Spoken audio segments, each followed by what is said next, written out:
All right, I'm going to turn it over to Esther, who is going to do some questions and answers here. Okay, I'm going to start with this. Not meaning to hold you guys accountable for the entire Democratic Party, but there is this sort of dark cloud hanging over all of us, and that is the Democratic brand is in the toilet. Brand and image matter. What can you be doing? What are you doing to restore the Democratic brand? What are Democrats doing to create a new image for Democrats, for the American people that can win back voters? And maybe a related question from Glenn. With food pantries challenged to the max, is there any thought of using Democratic local party offices for supplemental food distribution or food gift cards or something like that? Let's go to Anderson on that. Oh, North Carolina Dems, I've got great county parties, and I think that any organization that you look at is only as good as the leadership and the people that make it up.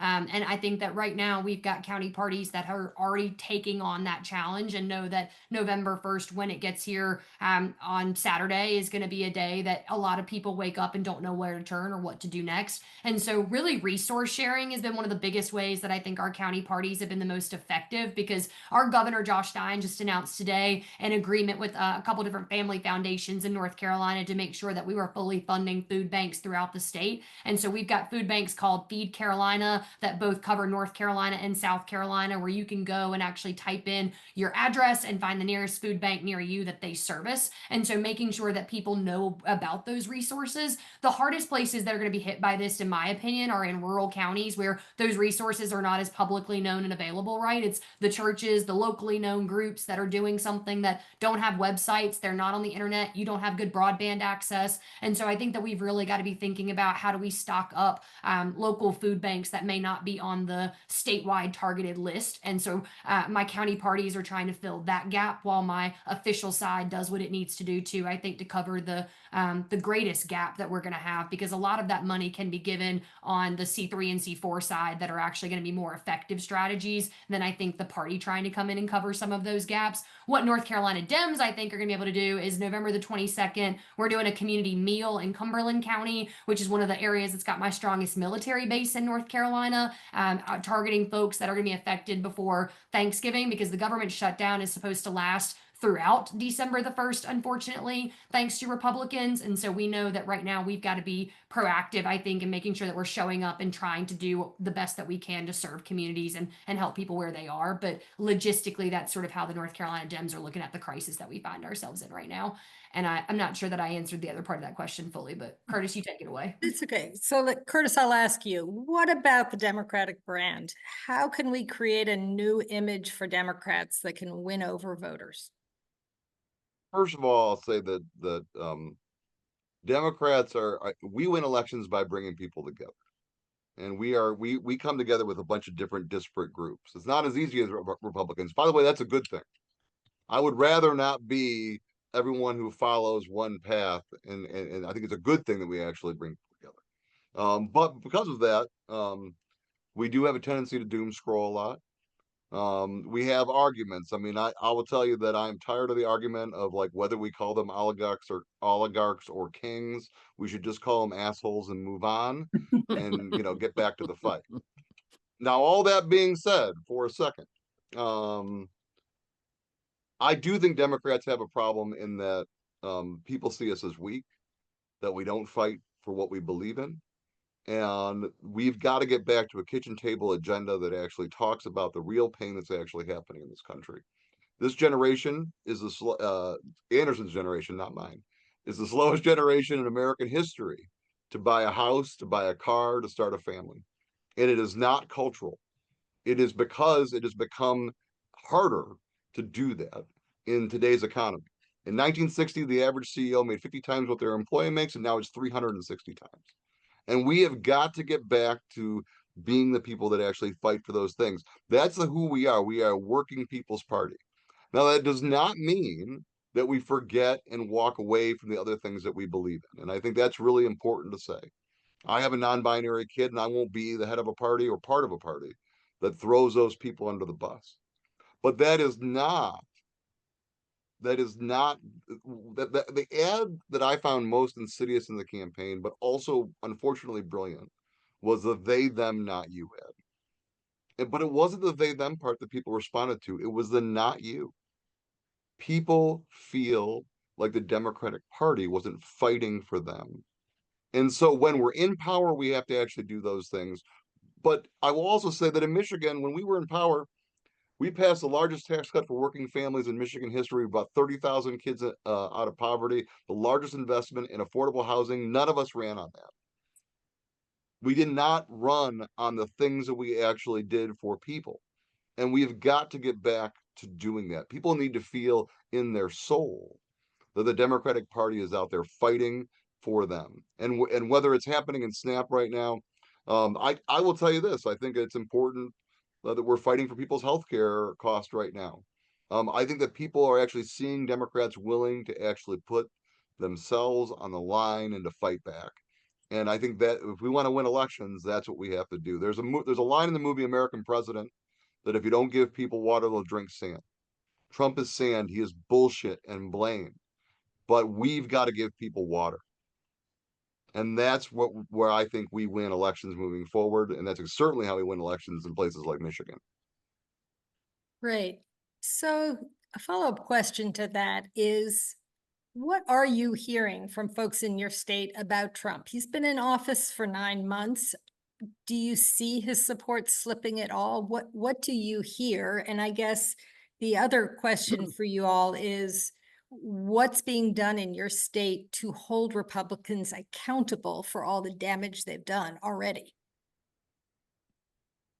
So I think right now it depends on who you talk to in North Carolina, because there are some Trump voters that are still going to be hardcore. This is what I wanted. This is what I voted for. People that just got a letter in the mail the other day that said their state healthcare premiums were going up from $55 to $110. They care right now about what this administration is doing. The people that have consistently not been able to afford groceries and have consistently not been able to throughout the 9 months of this presidency when he had promised to lower those prices, they have and they're going to. The small businesses across North Carolina right now, particularly ones in places like Moore County that have seen foot traffic almost halt coming to their small businesses because of tariffs and the impact and the, proposed impact on them that are coming, because people are penny pinching their pockets right now because they're so scared to spend money, right?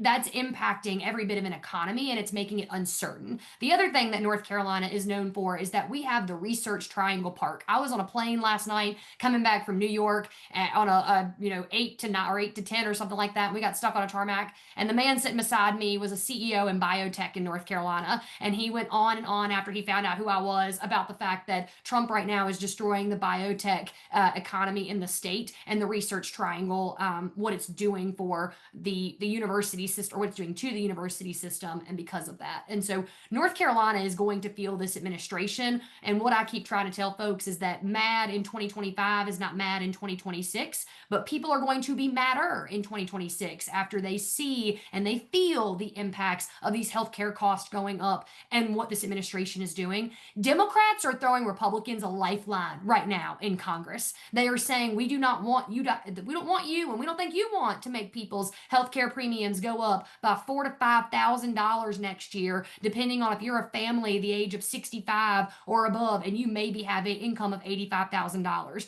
that you're bringing in. I mean, the numbers are stark, and you can go right now and see how your ACA prices are going to increase on a government website. And so I think it has been really reinforcing for that. And also, agribusiness is still the #1 economic driver in North Carolina, and soybean farmers make up the #3 largest producer that has not seen the resources that they need to right now from this administration to take care of the tariffs that we've seen from China too. So I definitely think that we're seeing it all over. And how we're talking about that is in rural counties every day with our state legislators all over who are on the ground making that case. And we've been really, really helpful to try to make sure that we're out organizing accountability canvases for Republicans against Michael Whatley. Now, we had done them against Tom Tillis, but that was until he decided he could no longer run under his party hat this year.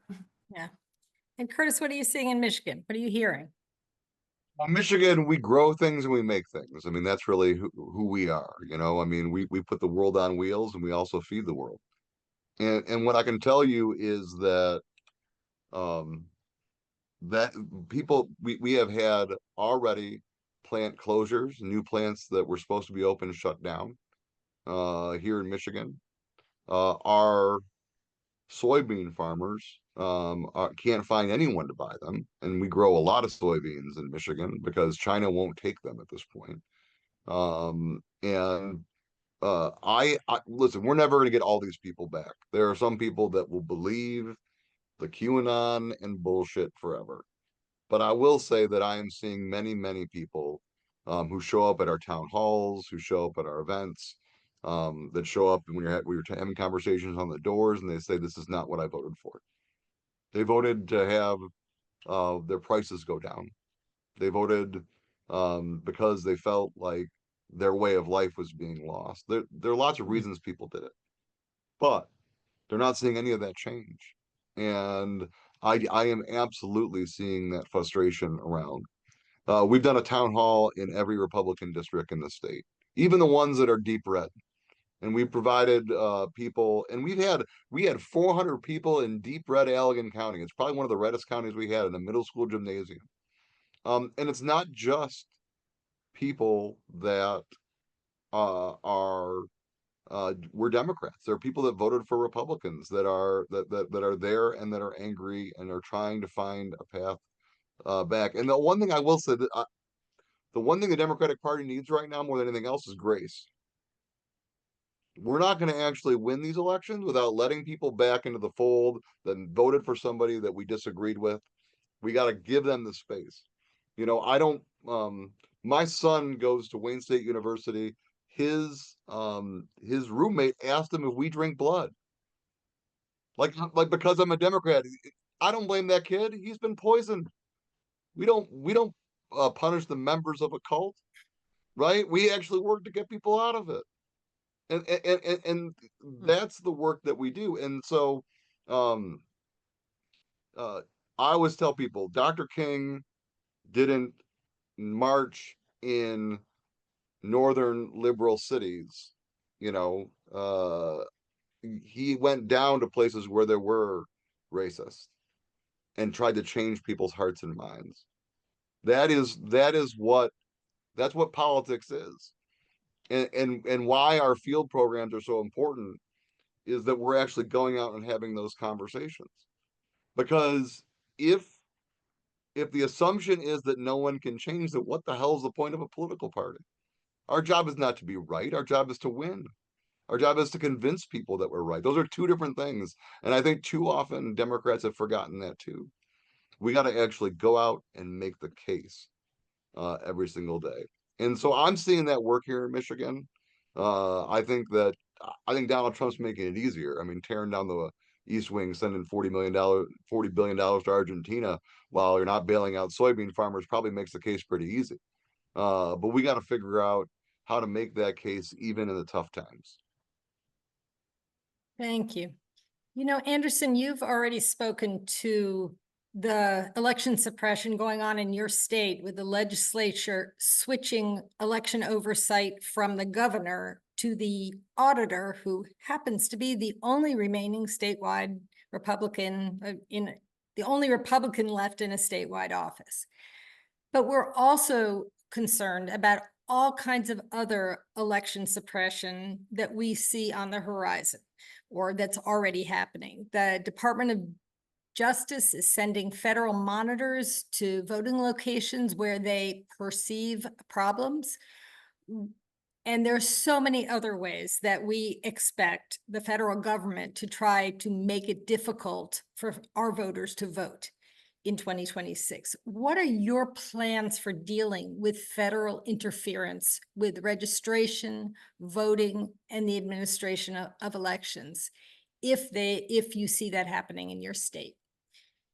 I mean, I think there's two folds to that, right? Depends on if it happens on the front end or during the election. The front end of the election, we're already going through that right now with federal interference, in my opinion, from the fact that Trump's Department of Justice, as I explained earlier, came in and sued our state board of elections earlier this year to purge the same voters that Jefferson Griffin and Republicans in the North Carolina GOP and the RNC last year came in and tried to retroactively have their ballots thrown out of the election in North Carolina last last cycle. And we went through that court fight up until May of 2025 to protect and defend that seat. And so I think that what we are looking at right now is that we're going through and proactively, right, helping those people cure their voter registration forms, because there's nothing that they did wrong when they registered to vote. It's just that they are missing one of two numbers that's attached to their voter registration form, or that Republicans think should be. And they strategically targeted these 100,000 ish voters that are there, the 82,000 that are left. It was 100,000 overall. If you're a Black voter in North Carolina, you're 3 times more likely to be on that list than you are if you're a white voter. And so making sure that we're going and educating those folks about that, because otherwise they're having to vote provisionally at the ballot box. And so that is another way and step, right, that you throw out ballots. And in a state like North Carolina, where it is such a marginally based state, even Governor Cooper and Josh Stein, right, when they ran for AG and governor previously, won those seats by 10,000 vote margins.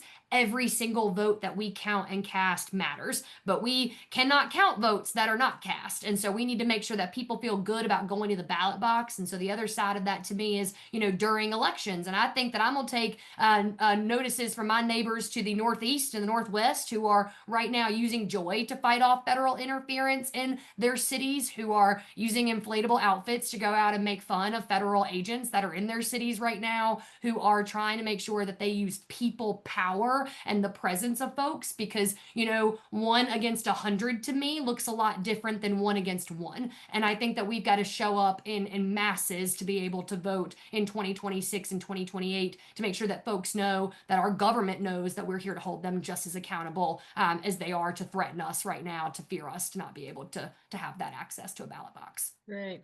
And Curtis, what about the federal government messing with elections in Michigan? Well, you have to remember that I'm 1 election away from being where Anderson is right now, because we currently, one of the best things that we have in Michigan is we hold the Secretary of State's office. We have an election protect someone there who's actually fighting to protect elections right now. I have a Democratic Attorney General that will sue in federal court to stop those things from happening. I have a Democratic state Supreme Court that will uphold those laws. But I am 1 election away. Everything's up this cycle, and everything is new. And so Michigan is a state that could be lean red instead of what we are right now, which is pretty purple, if 1 election goes bad. And that's why the responsibility is so high. I have full faith in Michigan's vote count because I have Jocelyn Benson, who is currently who was running for governor in Michigan, but he has been a fantastic Secretary of State. And the people have taken power. The people got rid of gerrymandering. The people actually put protections into our Constitution. But I can tell you, it won't matter much if Republicans are in control. So, we have an amazing opportunity in 26 to make sure that Michigan is still winnable in 2028. And that's my job every single day, to make sure that we don't just win in 2026, but it makes it possible to win it in 2028. Because if there's a Republican Attorney General and a Republican Secretary of State, they will do everything to make it so it's not possible. I've gotten a couple questions that are really about almost more technical aspects. I think I'll ask Martha this. State parties support county, city, town committees, local folks.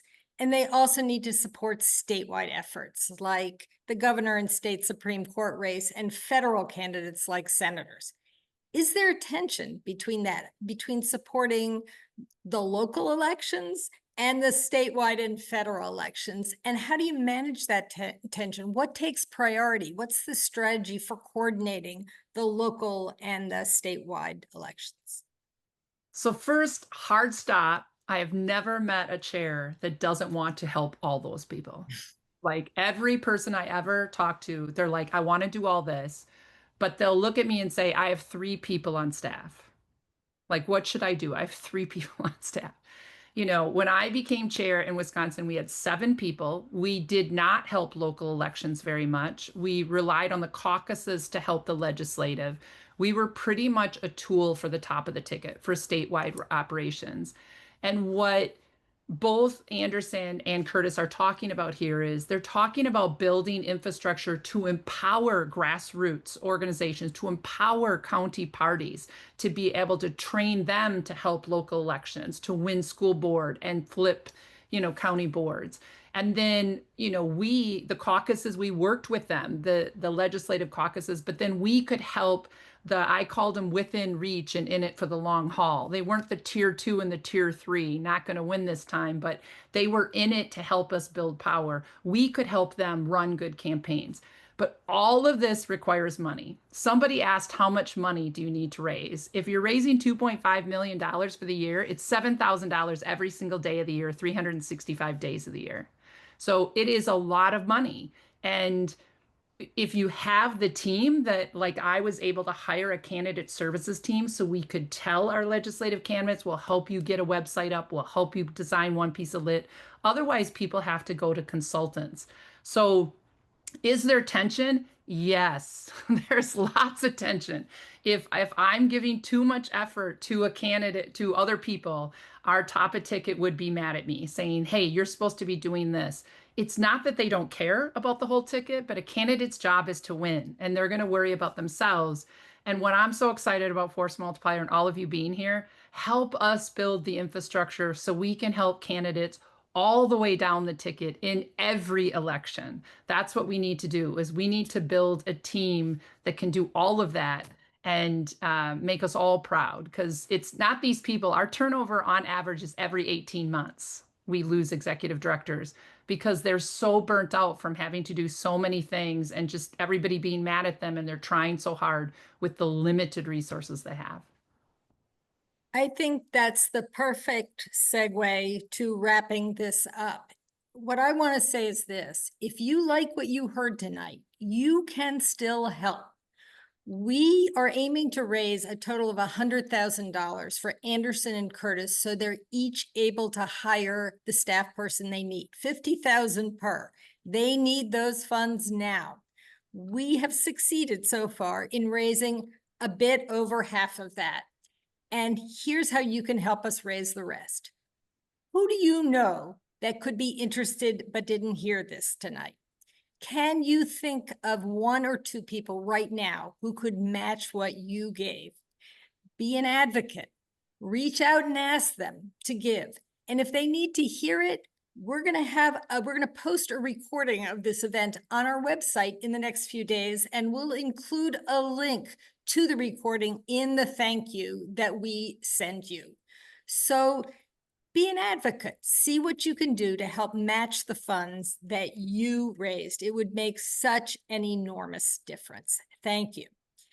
So I want to say the next Force Multiplier event is Thursday, November 13th. That's 2 weeks from tonight. It will support Fair Fight, and it will feature Lauren Grow-Wargo, who is the brilliant co-founder and current director of Fair Fight. Fair Fight is leading a communications and advocacy coalition focused on the many serious election suppression efforts underway, including the prospect of the Supreme Court gutting the Voting Rights Act. So if you care about that, and I saw a question or two in the chat about that, join us 2 weeks from now. We're going to do a big focus on that. And then after that, on November 2nd, we have an event with incumbent representatives Lee, Perez, and Rivet, who all had very close elections in last year, and they're going to have close elections again, and they need our support. Finally, if you're new to Force Multiplier, we invite you to stay on for 10 minutes after this session and learn more about Force Multiplier and how we can help you have the most impact possible with whatever you can give. This is a collective effort. We're all in it together, and together we can defeat MAGA and take back control of the House and make progress in the Senate in 2026.